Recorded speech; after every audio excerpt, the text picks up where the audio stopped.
मंडळी, तुमच्या डोळ्यात देखत तुमची आयुष्यभराची कमाई एका क्षणात गायब झाली तर?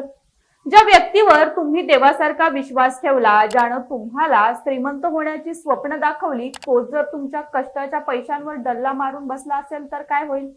इम्पोर्ट एक्सपोर्टचा बडा व्यवसाय आणि दरमहा 10% परतावा असं भुलवणारं स्वप्न दाखवून हजारो कुटुंबांना देशधोडीला लावणारा तो अखेर पोलिसांच्या जाळ्यात अडकला. पण प्रश्न हा आहे की अटकेनंतर आता लोकांच्या पैशाचं काय होईल? हडपसरच्या समर्थ क्रॉप केअर कंपनीचा मालक प्रशांत गवळी हे नाव गेल्या काही वर्षात घराघरात पोहोचलेलं होतं. पण ते सन्मानानं नाही तर लालसेनं शेतकऱ्यांचा माल परदेशात पाठवतो असं सांगून आणि गुंतवणुकीवर भरघोस परतावा देण्याचा आमिष दाखवून प्रशांत गवळीनं पुण्यासह सोलापूर आणि राज्यातील कानाकोपऱ्यात आपलं जाळं पसरवलं होतं. पण गुरुवारी 22 तारखेला पुणे पोलिसांच्या आर्थिक गुन्हे शाखेनं एक मोठा दणका दिला आणि प्रशांत गवळीला बेड्यात ठेवला. या कारवाईनं गुंतवणूकदारांमध्ये आनंदापेक्षा चिंतेची ढग जास्त दाटलेली आहे. कारण हा आकडा काही लाखात नाही तर तब्बल 4 ते 5 हजार कोटींच्या घरात जाण्याची भीती आहे. गुंतवणूकदारांना सांगण्यात आलं होतं की तुम्ही दिलेले पैसे शेतमालाच्या व्यापारात वापरले जातील आणि तुम्हाला दरमहा 5% नफा आणि 5% मुद्दल असं एकूण 10% परतावा मिळेल. म्हणजेच 10 महिन्यात तुमचे पैसे डबल. याच आमिषाला बळी पडून कोणी निवृत्तीचे पैसे लावले, तर कोणी लेकीच्या लग्नासाठी साठवलेली पुंजी दिली, तर कोणी चक्क स्वतःची जमीन विकून गवळीच्या झोळीत पैसे ओतले. या 40,000 गुंतवणूकदारांच्या डोळ्यात फक्त पाणी आणि समोर अंधार आहे. गेल्या 5 महिन्यांपासून कंपनीने परतावा देणं तर अचानक बंदच केलं होतं. सुरुवातीला काही तांत्रिक कारण सांगून वेळ मारून नेली गेली. पण जेव्हा गुंतवणूकदारांनी हडपसर मधील कार्यालयात चक्रा मारायला सुरुवात केली, तेव्हा त्यांना परतावा मिळण्याऐवजी चक्क धमक्या मिळल्या जाऊ लागल्या. पैसे विसरा नाही तर बघून घेऊ अशा शब्दात गुंतवणूकदारांना गप्पा मारण्याचा प्रयत्न झाला. पण म्हणतात ना, पाप कधी ना कधी उघड होतं. याच धमक्यांना न घाबरता काही गुंतवणूकदारांनी थेट पुणे पोलीस आयुक्तांचे दरवाजे ठोठावले आणि या मोठ्या लुटीचा भांडाफोड झाला. या संपूर्ण कारवाईचा केंद्रबिंदू ठरल्या त्या लक्ष्मी विजय बरला. 61 वर्षाच्या या माऊलीनं हडपसर पोलीस ठाण्यात तक्रार देण्याचं धाडस दाखवलं. त्यांच्या तक्रारीनुसार भारतीय न्याय संहितेच्या विविध कलमांअंतर्गत आणि विशेषतः MPID कायद्यानुसार गुन्हा दाखल करण्यात आला.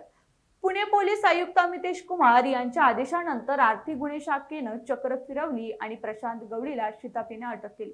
एका मोठ्या गुन्हेगारी साखळीचा हा पहिला मोहरा आता गजाआड आहे. आर्थिक गुन्हे शाखेनं आता या प्रकरणाचा तपास युद्धपातळीवर सुरू केला. पथकासमोर आता सर्वात मोठं आव्हान हे आहे म्हणजे या हजारो कोटींच्या पैशांचा मार्ग शोधणं. गवळीने हे पैसे कुठे गुंतवले? त्यानं कोणाच्या नावानं मालमत्ता खरेदी केली? परदेशात काही व्यवहार झाले आहेत का? या सर्व प्रश्नांची उत्तरं शोधण्यासाठी पोलिसांनी आरोपींची बँक खाती आणि स्थावर मालमत्तांची माहिती गोळा करायला सुरुवात केली. मंडळी, या घोटाळ्याचा आवाका इतका मोठा आहे की सामान्य माणसाच्या कल्पनेपलीकडचा. प्राथमिक माहितीनुसार यात अडकलेल्या लोकांची संख्या 40,000पेक्षा जास्त आहे. यामध्ये अल्पभूधारक शेतकरी, कष्टकरी मजूर आणि मध्यमवर्गीय नोकरदार वर्गाचा समावेश आहे. कित्येक कुटुंबांनी तर बँकेतून कर्ज काढून या कंपनीत गुंतवणूक केली आहे. आता बँकेचे हप्ते कसे भरायचे आणि घर कसं चालवायचं या विवंचनेने अनेक कुटुंब उद्ध्वस्त होण्याच्या मार्गावर आहेत. ही केवळ आर्थिक फसवणूक नाही तर हजारो जीवांच्या आयुष्याशी खेळलेला खेळ आहे. आर्थिक गुन्हे शाखेनं आता सर्व फसवणूक झालेल्या गुंतवणूकदारांना एक महत्त्वाचं आव्हान केलंय. ज्या नागरिकांनी समर्थ क्रॉप केअर किंवा प्रशांत गवळीकडे पैसे गुंतवले आहेत, त्यांनी आपली कागदपत्र, गुंतवणुकीच्या पावत्या आणि बँक व्यवहारांच्या पुराव्यांसह तातडीने पुणे शहर आर्थिक गुन्हे शाखेच्या कार्यालयात हजर राहावं. तुमचा एक पुरावा या प्रकरणाला अधिक बळकट करू शकतो आणि आरोपीला कठोर शिक्षा मिळवून देण्यासाठी मदत करू शकतो. त्यामुळे आता घाबरून न जाता समोर येण्याची वेळ आली आहे. सर्वात महत्त्वाचा प्रश्न जो प्रत्येकाच्या मनात, पैसे परत मिळणार का? कायद्यानुसार अशा प्रकरणावर आरोपींची मालमत्ता जप्त केली जाते आणि तिचा लिलाव करून गुंतवणूकदारांचे पैसे परत दिले जातात. मात्र ही प्रक्रिया अत्यंत दीर्घ आणि कायदेशीर गुंतागुंतीची असते. 4 ते 5 हजार कोटींची वसुली करणं हे पोलिसांसाठी सोपं काम नाही. तरीही MPID कायद्याअंतर्गत मालमत्ता जप्त करण्याचे अधिकार पोलिसांकडे असल्यानं किमान काही प्रमाणात तरी मुद्दल परत मिळेल अशी बंदूक अशा गुंतवणूकदारांना लागून राहिली. प्रशांत गवळीनं हा डोलारा उभा करताना समाज माध्यमांचा आणि बड्या जाहिरातदारांचा वापर केला होता.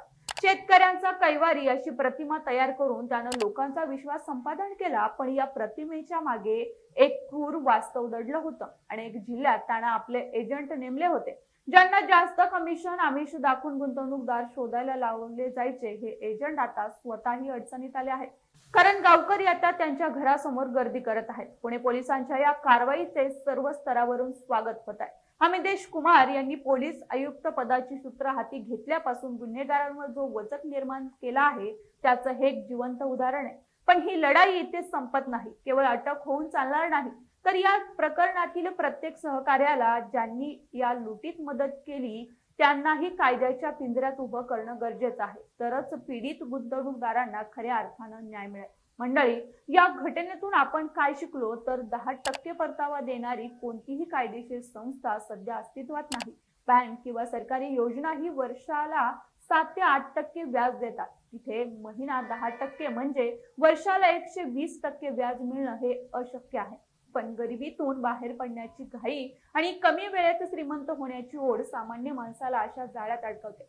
समर्थ क्रॉप केअर हे याचं ताजं आणि अत्यंत भीषण उदाहरण आहे. सध्या हडपसर आणि परिसरातलं वातावरण तणावपूर्ण आहे. पोलीस तपासात दररोज नवनवीन खुलासे होत आहेत. प्रशांत गवळीची पोलीस कोठडी संपल्यानंतर त्याला न्यायालयात हजर केलं जाईल, जेव्हा कदाचित या घोटाळ्याची व्याप्ती आणखी वाढलेली दिसेल. पण या दरम्यानच्या काळात गुंतवणूकदारांनी संयम ठेवणं आणि कायदेशीर मार्गाने आपली बाजू मांडणं अत्यंत महत्त्वाचं आहे.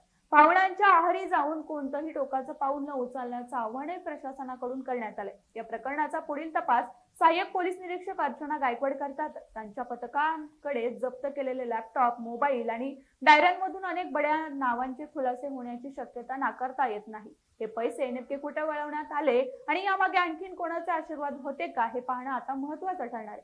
मंडळी, तुम्हाला या प्रकरणाबद्दल काय वाटतं याबद्दल कमेंट बॉक्समध्ये नक्की व्यक्त व्हा. धन्यवाद.